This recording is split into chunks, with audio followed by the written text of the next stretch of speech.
מעוררת עניין רב, דוגמנית מוכרת נעצרה בחשד לרצח.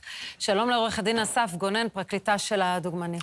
לא, תיקון, אני לא פרקליטה של אותה דוגמנית, אני גם לא יודע אם היא כל כך מוכרת, אבל זה רק אחרי שהסתיים מצב. אני מייצג את אחד החשודים בפרשה. אחד החשודים, היא נעצרה גם איתו. לא, היא לא נעצרה איתו, היא נעצרה בזמן אחר. אוקיי, אבל היא עצורה באותה פרשה. אמת, זה מה שצריך להגיד. כן, אז אני רוצה לשאול אותך לגבי החשודים בפרשה הזו. עכשיו, יש אדם שאיננו בין החיים, לא יודעים באיזה נסיבות.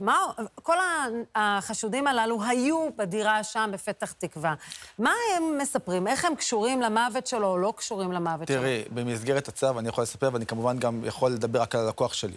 לגבי הלקוח שלי, הוא שיתף פעולה, הוא היה שם? הוא היה בדירה, הוא הוזמן גם לדירה על ידי אותה בחורה, אותה דוגמנית, הוא הוזמן בצורה תמימה, היה בדירה, אני יכול לגלות לך גם שהוא טוען שעשו סמים בדירה הזאת, עד כמה שמותר להגיד את זה בטלוויזיה, ולמעשה הוא טוען שהוא גם בשלב מסוים נרדם, והתעורר לכך שהמנוח הגיע, והייתה איזושהי פעילות בדירה, לא, לטענתו, לא בוצעה עבירה פלילית כלפי המנוח, ובסופו של דבר הוא מצא את מותו לא בנסיבות של רצח? לא בנסיבות פליליות, חד משמעית לא בנסיבות של רצח.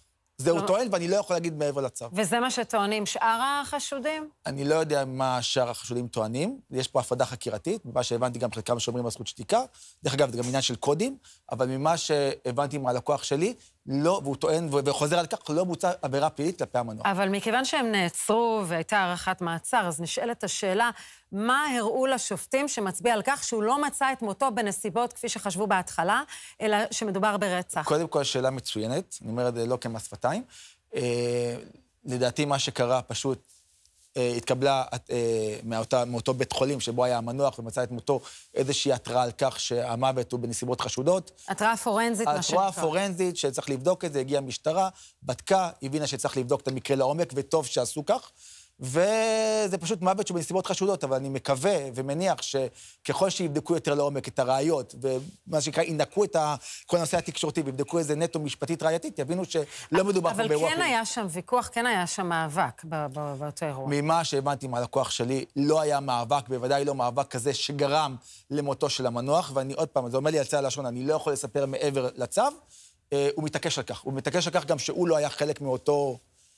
אבל זה קצת מוזר אם הוא אומר שהוא נרדם והוא לא ראה את מה שקרה, או שהוא כן ראה את מה שקרה? לא, הוא אומר שהוא התעורר, הוא ראה את המנוח מגיע, זה העניין של כמה שניות, והוא טוען שלמעשה המנוח מצא את מותו בנסיבות, לא יודע אם להגיד טבעיות, אבל לא בנסיבות פליליות.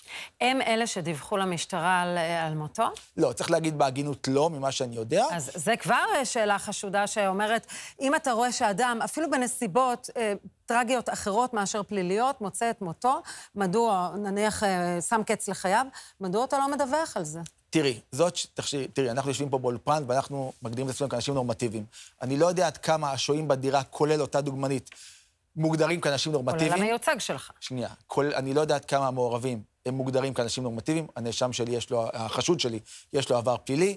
הקודים הם טיפה שונים. אני מזכיר שזה לא היה בכלל ריק, זה אירוע קשה. אני מניח שכולם נלחצו, לא ידעו איך לאכול את האירוע הזה. צריך לבחון את הדברים האלה בזהירות. זה שלא התקשרו למשטרה, לא מעיד חד משמעית על כך שבוצע פעילות פלילית. עורך הדין אסף גונן, תודה רבה לך. תודה רבה.